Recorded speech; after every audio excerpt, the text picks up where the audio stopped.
नमस्कार. बख्तियार खिलजी, हो, तोच बख्तियार खिलजी ज्यानं 13व्या शतकाच्या सुरुवातीला नालंदाचं विश्वविद्यालय उद्ध्वस्त केलं आणि त्यातलं ग्रंथालय जाळून टाकलं. किती मोठी ज्ञानसंपदा या बख्तियार खिलजीनं नासवून टाकली, जाळून टाकली. तर त्यातले ग्रंथ हे 6 महिने जळत होते. इतकी मोठी ग्रंथसंपदा, इतकं ज्ञान. पण त्याला काय, तो धर्मांध होता, त्याला ज्ञानाशी कसलं देणं घेणं. हजारो बौद्ध भिक्खू आणि विद्वान जे त्या नालंदा विश्वविद्यालयाशी संबंधित होते त्यांची हत्या केली, अनेकांनी जीव वाचवून पलायन केलं. हा बख्तियार खिलजी हा मूळचा तुर्की, हा पश्चिमेकडनं भारतात आला आणि येत येत येत तो पटण्यापर्यंत आला. तिथून तो पुढे आला आणि पहिलं त्यांनी लक्ष केलं नालंदा विश्वविद्यालय. त्या नालंदा विश्वविद्यालयाची नासधूस करून, पेटवून देऊन त्याचं समाधान झालं नाही. त्यानं विक्रमशिला विश्वविद्यालय देखील उद्ध्वस्त केलं, त्याचं ग्रंथालय देखील पेटवून टाकलं. तिथून तो पुढे ओदंत विश्वविद्यालय, ओदंतपुरी विश्वविद्यालयावर चाल करून गेला. तेही विश्वविद्यालय त्यांनी ध्वस्त केलं. मुळामध्ये हे पश्चिमेकडनं ही जी धर्मांध मंडळी आली यांचा आणि ज्ञानाचा, विज्ञानाचा काही संबंधच कधी नव्हता. हे धर्मांध होते. त्यातलाच हा बख्तियार खिलजी. हे 3 विश्वविद्यालय उद्ध्वस्त केल्यानंतर तो पुढे आला आणि त्यांनी बंगालच्या सेन राजवंशाच्या राजा लक्ष्मण सेनवर आक्रमण केलं. लक्ष्मण सेनचा त्यानं पराभव केला आणि बंगालमध्ये त्यांनी खिलजी वंश स्थापन केला. इसवी सन 1200 मध्ये त्यांनी ही 3 विश्वविद्यालय जाळली. तिथून तो 1203 मध्ये पश्चिम बंगालमध्ये आला. बंगालमध्ये त्यावेळेला पश्चिम बंगाल, पूर्व बंगाल असं काही नव्हतंच. तिथून तो तिथे पुढे आला. पुढे येऊन सेन राजवंशाच्या राजा लक्ष्मण सिंहाचा पराजय केला. राजा लक्ष्मण सिंग हा पलायन करून निघून गेला. तो पुढे कुठे निघून गेला याची इतिहासामध्ये काही नोंद नाही. तिथे त्यांनी आपला राजवंश स्थापन केल्यानंतर तो तिबेटच्या दिशेनं जायला निघाला. वाटेत मेस जनजातीचं एक छोटंसं राज्य होतं. त्यांनी त्या राज्यावर चाल केली. तिकडच्या राजाला पराभूत केलं आणि त्याला धर्मांतरित केलं. या मेस राजाला पुढे मेस अली या नावानं संबोधलं गेलं. मेस अली हा तिकडचाच असल्यामुळे त्याला तिकडचा सगळा भूभाग माहिती होता. बख्तियार खिलजीनं तिबेटविषयी ऐकलं होतं, तिबेटच्या संपत्तीविषयी ऐकलं होतं आणि ती संपत्ती त्याला लुटायची होती.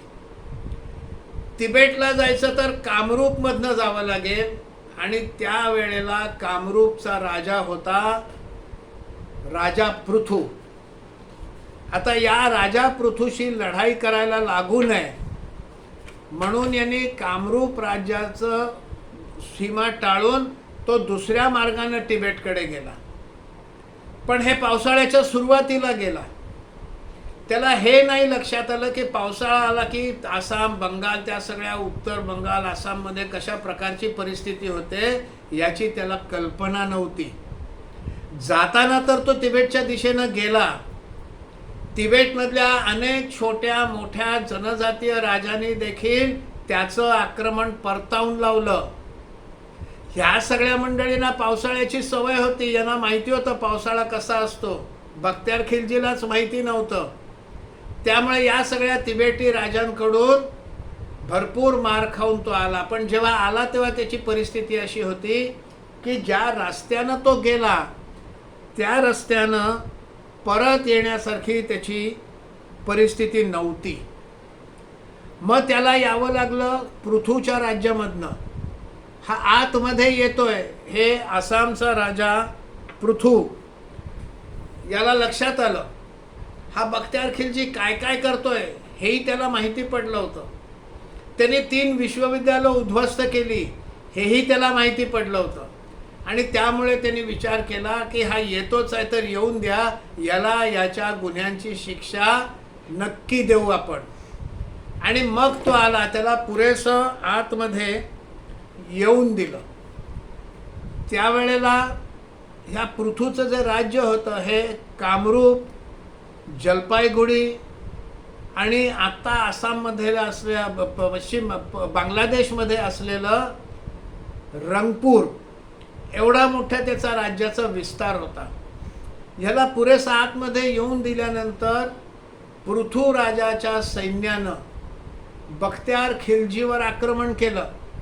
आणि अशा प्रकारे आक्रमण केलं की बख्तियार खिलजींना रस्ता सापडेना, त्या पावसाळ्यामध्ये झालेल्या चिखलातून त्याला मार्ग काढता येईना. आणि म्हणून मोठ्या प्रमाणावर त्याचं नुकसान झालं.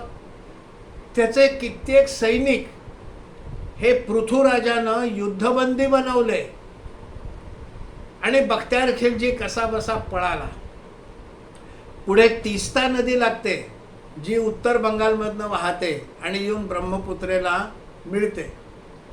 ह्या तीस्ता नदीशी पोचला तोपर्यंत पृथ्वीराजानं त्या तीस्ता नदीवरचा पूल हा तोडून ठेवला होता, ह्याला परत जाता येऊ नये म्हणून. त्यामुळे कसं बसं थोड्याफार सैनिकांनिशी हा त्या पावसाळ्यातल्या तीस्ता नदीतनं कसा बसा पोहत पलीकडे गेला आणि स्वतःचा जीव वाचवला. पण ह्या सगळ्यामध्ये त्यांनी इतका मार खाल्ला होता की पुढे जाऊन तो वाचू शकला नाही. हा राजा पृथू अत्यंत पराक्रमी होता. तो नरकासुराचा वंशज होता. आपल्याला माहिती आहे महाभारत काळातला नरकासूर ज्याचा वध श्रीकृष्णानं केला होता तो प्रागज्योतिषपूरचा राजा. प्रागज्योतिषपूर म्हणजे आजचं गुवाहाटी. त्यानं अनेक अत्याचार केले होते म्हणून श्रीकृष्णानं त्याचा वध केला. त्याच निमित्तानं नरक चतुर्दशी ही दिवाळीचा पहिला दिवस म्हणून आपल्याकडे पाळला जातो. त्या नरकासुराचा हा वंशज, पण हा शूर होता, वीर होता, पराक्रमी होता, चांगलं राज्य करणारा होता. रंगपूर, जलपाईगुडी, कोच राजवंशी, इथे गुवाहाटी वगैरे या सगळ्या परिसरावर, कामरूप वगैरे परिसरावर याचं राज्य होतं. याने खिलजीचा पराभव केला. या पृथ्वीराजाला जलपेश्वर असं देखील संबोधलं जायचं. आणि पृथ्वीराजाचा इतिहास कनकलाल बरुआ हे साहित्यिक होते, इतिहासकार होते, आसाम साहित्य सभेचे अध्यक्ष देखील होते. 1940 मध्ये या कनकलाल बरुआंचा मृत्यू झाला. त्यांनी त्यांच्या पुस्तकांमधनं इतिहासात त्यांनी लिहिलेला आहे आसामचा. त्याच्यामध्ये राजा पृथूच्या या सगळ्या पराक्रमाचं त्यांनी वर्णन केलेलं आहे. असा हा राजा पृथू 1185 ते 1228 असं जवळजवळ 42-43 वर्ष त्यांनी कामरूपवर राज्य केलं. अत्यंत यशस्वीरित्या राज्य केलं असा हा राजा पृथू. पण याच्यामध्ये खेदाचा एकच विषय आहे, ज्या नालंदा विश्वविद्यालयाला जाण्यासाठी ज्या रेल्वे स्टेशनवर उतरावं लागतं त्या रेल्वे स्टेशनचं नाव अजूनही बख्तियारपूर आहे. आत्ता तिथं अशी मागणी झालेली आहे की त्या रेल्वे स्टेशनला नालंदा किंवा तत्सम काहीतरी नाव द्यावं. हा आपल्या इकडचा सगळा विपर्यास आहे. आम्ही जातोय नालंदा विश्वविद्यालय पाहिला पर्यटक म्हणून, पण उतरावं लागतं बख्तियारपूरला. हा गेल्या 70 वर्षातला आमचा इतिहास आहे. कोणाची नावं ठेवायची, कोणाची नाही ठेवायची, आपले कोण, परके कोण, हे जे इंग्रजांनी आम्हाला शिकवलं ते आम्ही आजही त्याचप्रमाणे करतो. अशा प्रकारचे विषय, ज्यांच्या शौर्याचे विषय, ज्यांच्या शौर्याची गाथा आपल्या इतिहासात शिकवली गेली नाही, असातला हा एक विषय आहे. हा लोकांपर्यंत पोहोचा म्हणून शेअर करा, लाईक करा, चॅनल सबस्क्राईब करा. धन्यवाद.